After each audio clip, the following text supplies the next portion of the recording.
É que na verdade eu queria falar do sonho, porque a gente tem um país para construir e de repente me parece que falta a nação, ao Brasil, compreender a sua grande destinação no mundo, a sua inserção dentro do mundo, a sua capacidade, a sua força de se constituir um global player, um país de fato pujante, um país que retome grandes lideranças como Irineu Evangelista de Souza, o Barão de Mauá, como Osíris Silva, o grande homem da Embraer, como Casimiro Montenegro Filho, o fundador do ITA, e que possamos constituir, pela leveza, pela força, pela contundência desses caras, constituir e construir um país maior, constituir e construir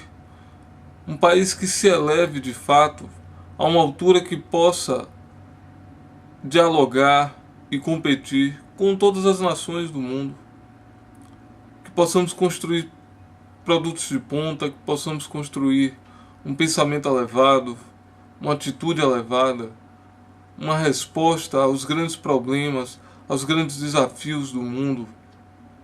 Há tantas questões que estão postas no exato momento, seja a questão da água, seja a questão do ebola, seja a questão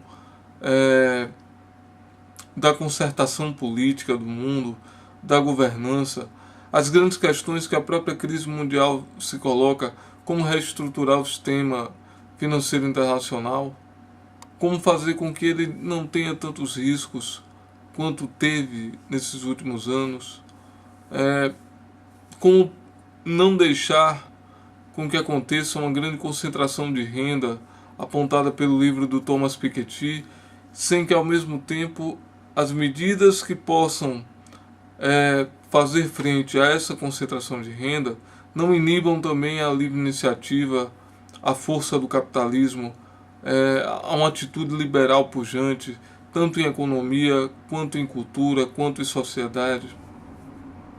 Como pensar um país que se volte completamente para o ensino fundamental, para que nós possamos começar da base, para que nós passemos para essa nova geração, essa garotada que vem agora, um pensamento elevado, uma atitude cidadã que possa colocar esse país em outro rumo.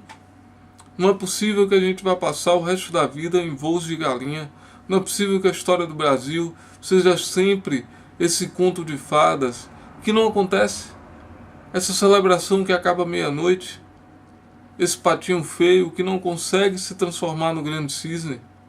Não é possível. É necessário que cada um de nós tomemos a responsabilidade do país em nossas mãos. É necessário que cada um de nós façamos com que o país avance como nós avançamos. Que nós possamos avançar e levar o Brasil para frente, levar o Brasil a um outro patamar. Que nós possamos construir um grande ensino fundamental, um grande ensino médio e uma grande universidade. Mas que isso seja uma concertação que una todos esses atores, que una toda a sociedade. Não é possível que a gente viva numa sociedade desencontrada, onde não se pensa a economia, por exemplo, de um outro nível, onde não se pensa questões básicas, como, por exemplo, a erradicação de todo o problema de esgotamento sanitário do país. Não é possível que a gente tenha praticamente metade do país sem esgotamento sanitário, sem saneamento básico. Isso é um absurdo, é simplesmente um absurdo. Então a gente precisa estabelecer um diálogo no Brasil de certas prioridades. O professor Cristóvão Buarque diz algo que eu considero fundamental. O pior que existe no Brasil é a corrupção das prioridades. Porque mais do que a corrupção mesma, a corrupção das prioridades é que faz com que nós não estruturemos nada de extremamente visceral que incorpore de fato a mudança do país. O mais bem feito, o mais bem acabado exemplo de mudança estrutural que o Brasil viveu em toda a sua história foi o Plano Real.